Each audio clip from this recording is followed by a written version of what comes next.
Let's cook butchi! So ito naman po ay recipe ni Nanay Agnes. At tinuro niya po sa akin to nung nandun kami sa resort. So yan, may dala po kaming kamote dyan. Then pinakuluan po yon hanggang sa lumambot.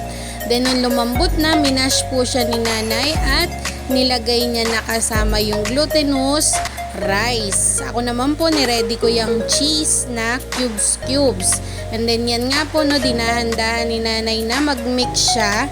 At pag ganyan na iro-roll na daw po ng bilog na maayos at hindi dumidikit sa mga kamay natin, pwede na tayong gumawa ng butchi.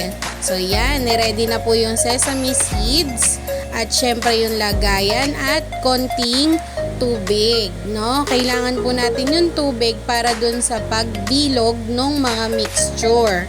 Then ayan nga po, no, ikot-ikot, then inuturo yan sa akin ni Nanay kung paano gagawin.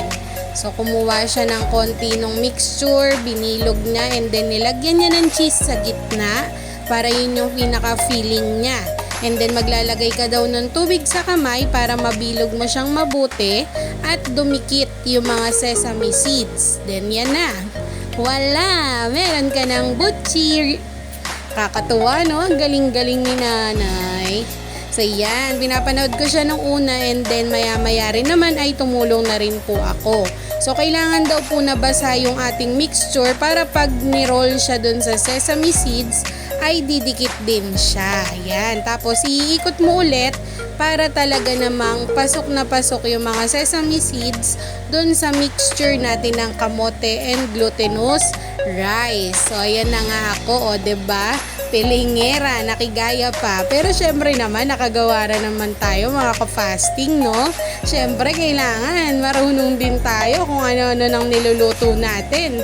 Sa butchi pa ba tayo magpapahuli? Yan. So yun, marami-rami rin po kami nagawa. Ang glutinous rice po namin ay nasa half kilo lang. And then same din po ng kamote. So kung ano daw po yung dami ng kamote ay dami rin ng glutinous rice na gagamitin natin. And nasa inyo na po kung paano nyo i-adjust ang sugar or yung tamis na gusto nyo dun sa mga butchi. And then yan na nga po, i-deep fry natin siya until mag golden brown. Pero sabi po ni Nanay, much better kung yan daw po ay gagawin nating mas brown pa dyan, no? Para daw po hindi siya umimpis or umano yung mawala yung kanyang lutong. So mas maganda